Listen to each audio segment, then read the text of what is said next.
माननीय श्री सतीश चंद्र मिश्रा जी जिंदाबाद। हर समाज के सम्मान में, हर समाज के सम्मान में, हर समाज के सम्मान में, हर समाज के सम्मान में, मैदान में, समाज के सम्मान में, मैदान में, समाज के सम्मान में, मैदान में, समाज पार्टी पवन जी आप आगे बढ़े, हम आपके साथ हैं। हर पोलिंग बूथ को जिताना है, बीएसपी को सत्ता में लाना है।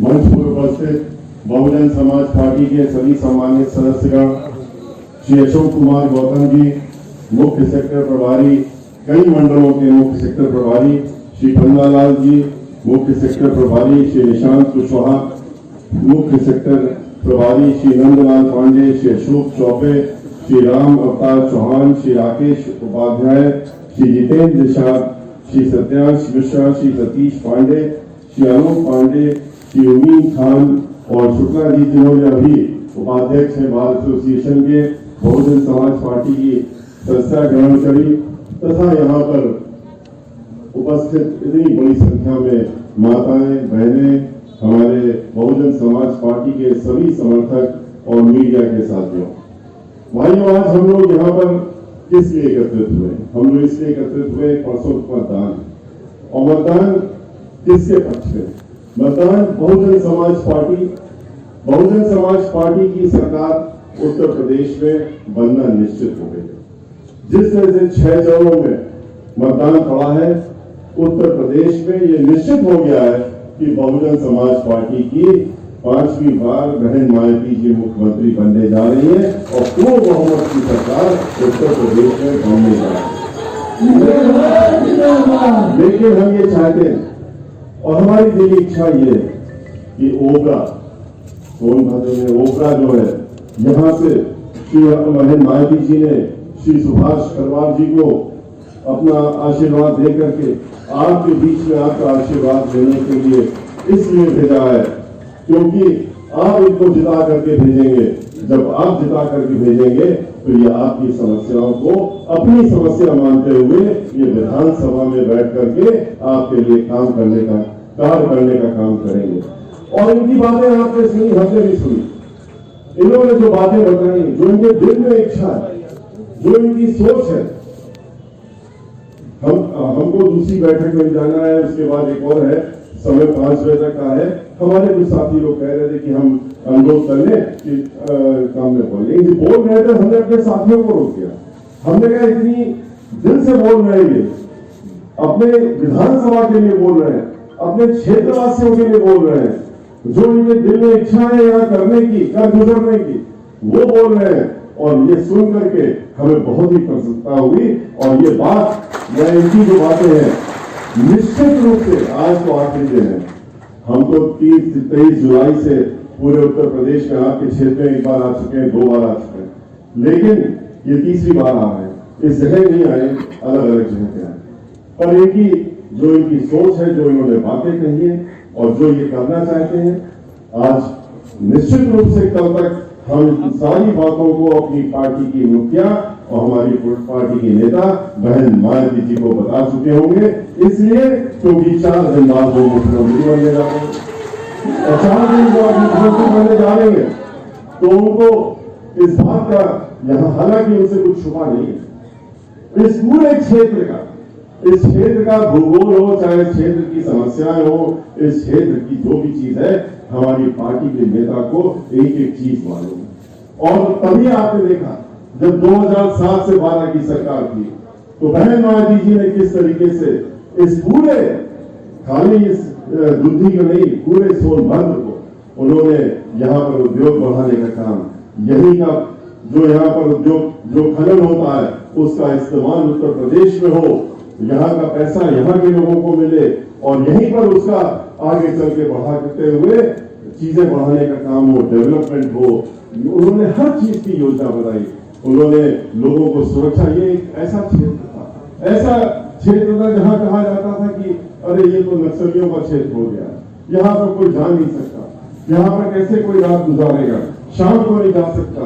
लेकिन देखिए बहन मायावती जी ने अपनी सरकार में पूरा का पूरा माहौल बदल दिया, यहीं के लोगों को उनका अधिकार दे दिया, यहाँ के लोगों को जमीन का अधिकार दे दिया, यही उनकी जमीनों पे जो काम कर रहे थे, जंगलों में रह रहे थे, उनको पट्टे देने का काम बहन मायावती जी ने किया।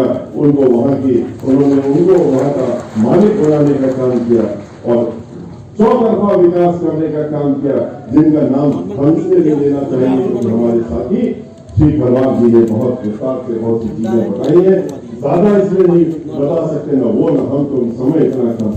लेकिन ये तो जरूर कहना चाहेंगे कि उत्तर प्रदेश में जो सरकार चल रही है उसके लिए न बुंदेलखंड और न आपके यहाँ पर मिर्जापुर मंडल में, खास तौर से सोनभद्र उनके निगाह में नहीं रहता। किस बात के लिए रहता है? पैसा कमाने के लिए। पैसा कैसे कमाया जा सके, उगाया जा सके, उस तरीके से भ्रष्टाचार कैसे किया जा सके, इसी के लिए उनके पास समय है यहाँ इस क्षेत्र के लिए, यहाँ के विकास के लिए नहीं। लेकिन आप कभी तो आपने देखा पूरे उत्तर प्रदेश में क्या हो रहा है, समाजवादी की पार्टी की सरकार देखी थी आपने, उसमें क्या होता था? पूरे उत्तर प्रदेश में गुंडागर्दी, माफियागर्दी, दहशतगर्दी, डकैती, फिरौती, लूटमार, बलात्कार, दंगे, फसाद, इसके अलावा क्या मिलता था? और उसी तरीके से चाहे वो पहले सरकार रही हो 2003 से और 7 में जब उसकी सरकार भारतीय जनता पार्टी ने बनवाई थी और कांग्रेस पार्टी ने समर्थन दिया था, या जब उनकी 2012 से 17 में रही तब भी देखिए कानून नाम का तो कोई चीज रहता ही नहीं। और ये आए भारतीय जनता पार्टी वाले चोंगा पहन करके, लोगों ने सोचा तो धर्म के नाम क्या पहने हुए कपड़ा, और ये तो बड़ा अच्छी बात करते होंगे, जो कह रहे हैं वो करके दिखाएंगे। लेकिन इन्होंने तो झूठ बोलने की उन्होंने ऐसी महारत हासिल करी कि अगर विश्व में भी पूरा कोई एक कंपटीशन हो जाए इस बात का कि कौन सबसे ज्यादा झूठ बोल सकता है, इस बात की प्रतियोगिता अगर कर दी जाए तो भारतीय जनता पार्टी वाले नंबर 1 पाएंगे। किसको नहीं चला, महिलाओं को चला, वो अभी आपने सुन लिया, कहा महंगाई कम कर देंगे, सुरक्षा दे देंगे। क्या सुरक्षा दे दी? हर 2 घंटे में, हम नहीं कहते ये इनकी एनसीआरबी की रिपोर्ट कहती है, हर 2 घंटे में एक महिला के साथ उत्तर प्रदेश में आज बलात्कार हो रहा है। क्या यही सुरक्षा है? ये तो इनकी रिपोर्ट है। जिस तरीके से महंगाई बढ़ा दी वो आपने अभी सुनाई, आपको भी मालूम है। हम महिलाएं इतनी बढ़ चढ़ करके यहाँ पर हैं, उन सबको मालूम है कि कहां से कहां रसोई तोड़ दी, जो 50 रुपए की रसोई चलती होती वो 500 पे पार करा दी, सबकी कमर तोड़ दी। किसानों से क्या कहा? किसानों को धोखा दिया, हम तुम्हारी आमदनी 2 गुना कर देंगे। क्या 2 गुना कर दी? 4 कानून ला दिए इसलिए कि किसान की जो जमीन है उस पर भी कब्जा कर ले और पट्टे में देने में मजबूर हो जाए। किसान ने आंदोलन किया जब उत्तर प्रदेश में नहीं पूरे देश में 700 से ज्यादा लोग मर गए क्योंकि वो उस कानून को समझ गया था। तो उन्होंने क्या करने का काम किया? उस आंदोलन को कुचलने की नीयत से इतना नीचे गिर गए कि उन्होंने 4 किसानों को ही कुचल कर मार दिया, उनको दबा के गाड़ी के नीचे मार दिया, वो भी मंत्री और मंत्री के लड़के की गाड़ी से, और मंत्री का लड़का खुद मौजूद था और उसको बेल मिल जाती 3 महीने में, क्योंकि सरकार कहती है कि नहीं इनको बेल दे दी जाए। अदालत क्या करेगी? जब सरकार कह देगी बेल दो तो बेल देनी ही पड़ेगी, और बेल दे दी। आपने देखा उसी जगह जिनके ऊपर सही मायने में अत्याचार किया उनके साथ में उनको आज तक बेल नहीं मिली। खुशी दुबे नाम की ब्राह्मण समाज की एक बेटी, वो तो शादी होकर के आई थी अपने ससुराल में, एक दिन पहले उसकी शादी उसके हाथों की मेहंदी भी नहीं छुटी थी, उसके परिवार वालों को मारा, उसके पति को गोलियों से छलनी कर दिया और उसके बाद उसको उठा ले गए, उसको भी जेल ले गए। घर में काम करने वाली उसकी 6 साल की बच्ची और 4 साल का लड़का, उसको भी महिला के साथ ले गए और आज 20 महीने हो गए, अभी तक जेल से रिहा नहीं किया, बेल नहीं हो रही थी क्योंकि मुख्यमंत्री खुद उसकी देखरेख कर रहे हैं। मुख्यमंत्री कहते हैं कि ये ब्राह्मण समाज को उनको सबक सिखाना है, समूचे उत्तर प्रदेश में दलित समाज को सिखाना है, तो इनको दलित समाज को तो हम सिखाएंगे, उनको तो हमने इतना डरा दिया, धमका दिया अल्पसंख्यक समाज की तरह कि ब्राह्मण समाज को भी उसी हालात में लाने का काम करना है। और इसीलिए आपने देखा कितने खुश होते हैं, अपनी पीठ थपथपाते हुए जब आते हैं ये लोग, और खास तौर से मुख्यमंत्री जी का चेहरा एकदम खिलखिलाया होता है जब वो कहते हैं, किससे बताते हैं कि देखो 100 से ज्यादा ब्राह्मण समाज के लोगों का हमने एनकाउंटर करा दिया, 500 से ज्यादा ब्राह्मण समाज के लोगों की हत्या हो गई हमारे 5 साल में, और कहते हैं 5 साल और मिलने दो, उसके बाद देखो क्या होता है। ये लोग प्रदेश का छोड़ने को कहना भूल जाते हैं कि ब्राह्मण समाज और दलित समाज यहाँ पर 1, 2, 100, 200, 500, 1000 नहीं है। आदिवासी समाज और दलित समाज मिला ले 25% है, 25 करोड़ में 25% है, तो आप सोच लीजिए 6 करोड़ से ज्यादा है। ब्राह्मण समाज 14% है, 4 करोड़ से ज्यादा है। अरे ये दोनों ही मिल गए थे भाईचारा बना करके जब 2007 में, तो इन सभी पार्टियों को उन्होंने छठी का दूध याद दिला दिया था। उत्तर प्रदेश में 17 साल बाद पूर्व बहुमत की सरकार बना के बहन मायावती जी को उन्होंने मुख्यमंत्री बनाने का काम किया था, और अब की बार में इन लोगों ने मन बना दिया। अल्पसंख्यक समाज के लोग जिनको इन्होंने धमकाने का काम किया, बुलडोजर चला देंगे, ये कर देंगे, मुकदमे फर्जी दर्ज कर देंगे, वो भी आज उठ करके खड़े हो गए और एक साथ खड़े हैं, बहुजन समाज पार्टी के साथ में खड़े हैं। पिछड़ा वर्ग समाज के जो अति पिछड़ा वर्ग के लोग हैं उनके साथ में किस तरह से व्यवहार समाजवादी पार्टी करती थी, उसी प्रकार से भारतीय जनता पार्टी ने किया है। आज सब ये सब मिल करके बहन मायावती जी की सरकार को याद कर रहे हैं, और याद कर रहे हैं उस शासनकाल को जहां कानून द्वारा कानून का राज चलता था, वहां देख करके राज नहीं चलता था कि हमारा अपना है, ये हमारा पराया है, ये हमारी जाति का है, ये इसका हमारी पार्टी का है। ऐसी छोटी सोच और संकीर्ण सोच बहन मायावती जी ने रखी थी। उनकी निगाह में अपराधी अपराधी होता था। आपके यहाँ भी जो अपराधी थे उनके साथ बहन मायावती जी ने अपराधी का ही व्यवहार किया। उन्होंने अपनी पार्टी के मेंबर ऑफ पार्लियामेंट को नहीं छोड़ा। 15 दिन पुरानी सरकार थी, MP साहब थे, उन्होंने गरीबों के घरों के ऊपर, उन्होंने झोपड़ियों में कुछ अपनी जमीन कब्जा करने के लिए बुलडोजर चलाने का काम किया था। बहन मायावती जी ने उनको अपने घर में बुलाया और अपने बंगले में बुला करके वहीं पर हथकड़ी लगवा करके पूरे 5 साल तक जेल में रख करके पूरा संदेशा दे दिया था पूरे प्रदेश को कि हम किस तरह से कानून का राज चलाने वाले, सभी लोग समझ लो। हमारी निगाह में अपराधी अपराधी रहेगा, और इस तरह से नहीं कि हमारी पार्टी का है, हमारा अपना है। और जब हम अपनों को नहीं छोड़ेंगे तो दूसरों को क्या छोड़ेंगे। और इसीलिए आपने देखा कि बहन मायावती जी की जब सरकार थी, महिलाएं कैसे सुरक्षित थी। रात के 12 बजे भी अगर किसी महिला को या बेटी को हमारी घर से बाहर निकलने की जरूरत पड़ जाती थी, वो पूछती भी नहीं थी, सोचती भी नहीं थी, और घर से निकल जाती थी काम के लिए, क्योंकि वो जानती थी कि हमारी तरफ कोई गलत निगाह उठा के इसलिए नहीं देखेगा, क्योंकि उत्तर प्रदेश की मुखिया बहन मायावती जी ने मायावती जी ने चौपा विकास किया, इनकी विकास नहीं किया। इन्होंने जिस तरह से विकास करने की जगह सबको ठगने का काम किया, नौजवानों से कहते हैं रोजगार देंगे, अभी आपने सुन लिया रोजगार देने की जगह रोजगार लेने का काम किया। सारे सार्वजनिक उपक्रम जो है जहां जहां नौकरियां मिलती थी उन सबको भेज दिया। अपने चुनिंदा कुछ उनके जो खास उद्योगपति हैं, पूरे देश की संपत्ति, आपकी संपत्ति उनके हाथों में भेज दिया। प्रदेश में जहां जहां नौकरी मिलती थी, चाहे वो PWD हो, इरिगेशन डिपार्टमेंट हो, नगर पालिका हो, नगर निगम हो, इरिगेशन डिपार्टमेंट के साथ साथ में जल निगम हो, संस्थान हो, जल संस्थान हो, ब्रिज कॉर्पोरेशन हो, कहीं भी हो, सब जगह नौकरियां बंद। अब कहीं नौकरी नहीं, ठेकेदारी में दे दिया, क्योंकि ठेकेदारी में ठेकेदार से पैसा मिलता है, भ्रष्टाचार करने का मौका मिलता है बगैर, और कहते रहते हैं बड़े ईमानदार हैं। यही ईमानदारी है, ठेकेदारों से पैसा लेके लोगों की रोटी रोजी छीन ली, लोगों को पलायन करने के लिए मजबूर करते हैं। नौकरी मिलेगी कहां जब ठेकेदारी में दे दोगे। और रिजर्वेशन तो खत्म ही कर दिया, अपने आप ही खत्म हो गया रिजर्वेशन। जब नौकरी नहीं है तो सारे का रिजर्वेशन, तो जब नौकरी खत्म कर दी तो रिजर्वेशन तो अपने आप ही समाप्त करने का काम इन लोगों ने करने का काम किया। और करते क्या है, दिखाते हैं कि विकास का काम करते हैं। क्या विकास किया? विकास का काम तो बहन मायावती जी ने किया था। इनका कहीं विकास का काम दिखता हो तो दिखाएं कि खाली कागज में दिखाते हैं, अखबारों में दिखाते हैं, विज्ञापनों में दिखाते हैं, टेलीविजन में दिखाते हैं, जहां पर ये 300 करोड़ रुपया महीना खर्चा करते हैं विज्ञापन के लिए, उसके माध्यम से दिखाते हैं, वरना विकास कहीं और नहीं दिखता। 300 करोड़ रुपया अगर महीना हिसाब लगा लीजिए, 5 साल में 20,000 करोड़ रुपया इन्होंने तो सिर्फ अपने ऊपर विज्ञापनों में लगा दिया। अगर यही 20,000 करोड़ रुपया अपना चेहरा दिखाने की जगह, अपनी वाहवाही लूटने की जगह गरीबों के ऊपर लगा दिया होता, यहाँ पर लगा दिया होगा सोनभद्र में, दुद्दी में और ओबरा में, तो एक पूरा क्षेत्र बदल जाता।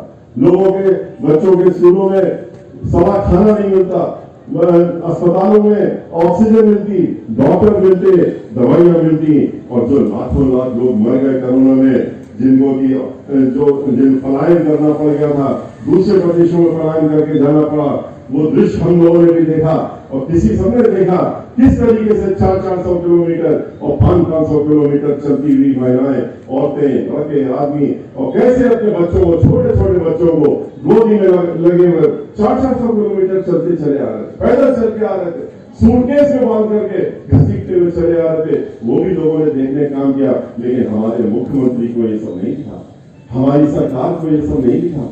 उनको दिख रहा था तो खाली विज्ञापन में अपना चेहरा, ये सब नहीं दिख रहा था। अगर ये दिख रहा होता तो 20,000 करोड़ रुपया अपने ऊपर लगाने की जगह इन्हीं सड़कों में कैंप लगा दिया होता, वहां बसें लगा दी होती, वहां खाना दिला दिया होता, लोगों को दवाई दे दी होती, डॉक्टर खड़े कर दिए होते, इंजेक्शन दे दिए होते, नर्सें लगा दी होती, तो लोग मरते नहीं, अपने घर पहुंच जाते सही सलामत। और लाखों की संख्या में लोग जो मर गए हम लोगों के बीच में होते, आज हमारे बीच में होते, जलाने की जगह नहीं मिली, दफनाने की जगह नहीं मिली, लकड़ी नहीं मिली, गंगा नदी में बहा दिया गया, और किस तरीके से बालू में दफनाने का काम किया गया, और कैसे जानवरों ने नोचना खोसने खसोटने का काम किया। वो दृश्य इतने घिनौने दृश्य हम लोगों ने देखे, ऐसे डरावने भयावह दृश्य देखे, जो इस जीवन में तो हम लोगों के मस्तिष्क से नहीं हट पाएंगे। हमेशा हम लोगों को याद दिलाते रहेंगे कि वो चेहरा भी देखा, वो दिन भी देखा हमने, लेकिन इनको कोई फर्क नहीं पड़ता। अभी भी आपके बीच में आते हैं, अभी फिर आएंगे, वोट मांगने के लिए आ चुके हैं, कई बार आ चुके होंगे आपके बीच में, चुनाव के दौरान में आएंगे। ऐसे नहीं आएंगे, ऐसे तो यहाँ पर खाली लूट खसोट करने के लिए आएंगे, हिसाब किताब करने के लिए आएंगे, खनन में जो पैसा गलत तरीके से कमा रहे हैं उसकी पैसा वसूली करने के लिए आएंगे, इन्हीं सब कामों के लिए आएंगे, आपके लिए कभी नहीं आएंगे। और हम ऐसी सोच रहा होती तो दलित समाज की, हमारे जो दलित समाज के साथ पूरे प्रदेश में इन्होंने उत्पीड़न किया है और वो किसी से नहीं छुपा है। महिलाओं के साथ किस तरह से पंचायत के चुनाव में चीर हरण होता रहा एक तरीके से महिला के साथ में, और वहां पर खुलेआम, और उनका अधिकारी देखता रहा, क्योंकि जो लोग लगे थे वो जो काम कर रहे थे घिनौना, वो उनके अपने कह रहे थे मुख्यमंत्री जी कोई कार्रवाई नहीं करना, बिरादरी के हैं, हमारे अपने हैं, इनको छोड़ना, इनको बचाना हमारा दायित्व है।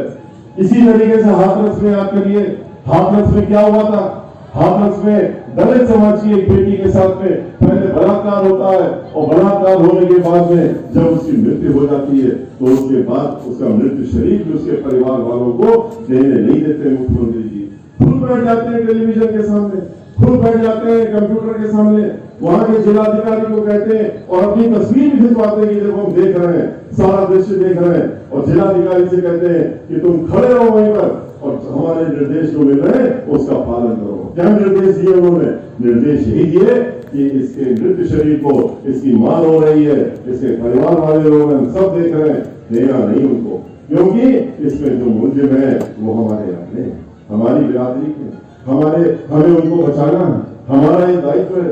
और उसके बाद कितना घिनौना दृश्य लोगों ने देखा कि जिला मजिस्ट्रेट ने निर्देशों के हिसाब से एक कांस्टेबल को आदेश दिया, और उस कांस्टेबल ने रात के 2:30 बजे जाकर के और खेतों में जाकर के और मिट्टी का तेल डाल करके उसका शरीर जलाने का काम किया। इस तरह का दृश्य हम लोगों ने देखा। जिस प्रकार से हम लोगों ने रेणु शर्मा के बारे में देखा, ब्राह्मण समाज की महिला जिला पंचायत की पूर्व अध्यक्ष रही, और हाथरस जिले की, हाथरस जिले में समाजवादी पार्टी, भारतीय जनता पार्टी, दोनों ही लोग उससे सभा से दुखी थे क्योंकि उसको हरा नहीं पाते थे। वो लोगों के लिए काम करती थी दिन रात, तो उसके खिलाफ फर्जी मुकदमे दर्ज कर दिए, इतने मुकदमे दर्ज कर दिए कि उसको जेल जाना पड़ गया, जेल भिजवा दिया। और जेल में जब उसकी बेल हो गई तो 15 दिनों तक जेल से बाहर नहीं आने दिया, बेल होने के बाद भी। और कब वो बेल होगा, कब वो जेल से बाहर दिया, ये सोच है इनकी महिलाओं के लिए और ब्राह्मणों के लिए। और ब्राह्मण महिलाएं चाहे हो चाहे पुरुष हो, उनके बारे में ये ऐसी सोच रखते हैं हमारे मुखिया। तो ऐसे लोगों के बारे में आपको सोचना होगा कि क्या हमें इनको देना है या बहन माता जी को, जिन्होंने चौतरफा विकास करने का काम किया, आपके क्षेत्र में भी किया, पूरे प्रदेश में किया। 6,500 मेगावाट की बिजली का उत्पादन होता था, आपके यहाँ भी अंधेरा रहता था, घंटे भर की बिजली आ जाए तो लोग थोड़े खुश हो जाते थे। और उसके बाद क्या हुआ, घंटे पर बहन माता जी ने एक नहीं 1 दर्जन कारखाने लगवाने की योजना बनाते हुए शुरू भी कर दिए, और 6 कारखाने तो अपने कार्यकाल में पूरे करके 6,500 से 13,500 मेगावाट पहुंचा करके उत्तर प्रदेश को उजाले की तरफ पहुंचाने का काम किया। उत्तर प्रदेश में 75 जिले हैं, 23 जिले, 1/3 जिले बहन मायावती जी की देन है। 23 नए जिले बहन मायावती जी ने बनाए और उसका समग्र विकास किया। 29,500 डॉक्टर अंबेडकर ग्राम सभाएं जो है, उनका समग्र विकास करने का काम बहन मायावती जी ने किया। 29,500 प्राइमरी स्कूल बनाए, 5,500 जूनियर हाई स्कूल बनाए, 1 दर्जन से ज्यादा यूनिवर्सिटी बनाई, अंतरराष्ट्रीय स्तर की यूनिवर्सिटी और मेडिकल कॉलेज बनाए उन्होंने। इतना ही नहीं, ऐसी यूनिवर्सिटी बनाई जो कि पूरे विश्व में अकेली यूनिवर्सिटी है। लखनऊ में डॉक्टर शकुंतला मिश्रा के नाम से जो विकलांगजनों के लिए है, खाली विकलांगजन उसमें पढ़ते हैं। विश्व में भी ऐसी यूनिवर्सिटी नहीं है जहाँ 20,000 से ज्यादा आज विकलांगजन पढ़ रहे हैं। बहन मायावती जी ने चौतरफा विकास किया, उन्होंने सबका ध्यान रखा। किसानों को इन्होंने धोखा दिया, 4 कानून ला करके उनको बहुत के घाट उतारने का भी काम किया, लेकिन 2 गुना आमदनी का वादा किया था और किया 25 रुपए बढ़ाएंगे गन्ना किसानों का दाम, वो भी 1 महीना पहले। समाजवादी पार्टी ने 35 रुपया बढ़ाया था जब उनकी सरकार जाने वाली थी। बहन मायावती जी ने कोई झूठा वादा नहीं करती है, वो करके दिखाती है। उन्होंने 100 रुपए क्विंटल था, उसको 250 रुपए क्विंटल करके बहन मायावती जी ने 2 गुना करने का काम किया। इसमें मेरा आपसे अनुरोध है कि इन सब बातों को ध्यान में रखते हुए, और जो हमारे पूर्व वक्ताओं ने आपसे बात कही है, उन सबको ध्यान में रखते हुए, और ये आपको मैं विश्वास दिलाता हूं कि बहन मायावती जी 5वीं बार तो मुख्यमंत्री बन ही रही है। लेकिन आप लोगों का योगदान अगर रहेगा, आप लोग अपना वोट देकर के हमारे छोटे भाई श्री सुभाष खरवास जी को जिताने का काम करेंगे, तो ये मान के चलिए कि आप भी उसमें सबसे आगे अगली श्रेणी में आपका नाम भी होगा। हम ये चाहते हैं कि जब बहन मायावती जी मुख्यमंत्री बने तो उसमें आपके इस क्षेत्र का नाम जो ओबरा है, विधानसभा ओबरा के नाम से जानी जाती है, इसका नाम सबसे पहले लिया जाए इस पार्लियामेंट में। क्यों लिया जाए कि इस बात से लिया जाए, जीत तो ये जरूर जाएंगे जिस तरह का आपका उत्साह है, जिस तरह से आप यहाँ इतनी संख्या में महिलाएं आई हैं, जहाँ इतनी संख्या में महिलाएं आके आशीर्वाद दे दें, तो पुरुषों को तो उनके पीछे चलना ही पड़ेगा और अपना आशीर्वाद का तो देना ही पड़ेगा था। इसलिए जीत तो ये जरूर जाएंगे, लेकिन जब जीतेंगे तो हम ये चाहते हैं इतनी भारी मतों से ये जीते कि इनके जो विरोधी लोग हैं उनकी जमानत जब्त करा करके और उनको भेजने का काम करिए। और जो बातें इन्होंने कही हैं, जो वादे इन्होंने कहे हैं, वो वादे निश्चित रूप से आपके पूरे होंगे।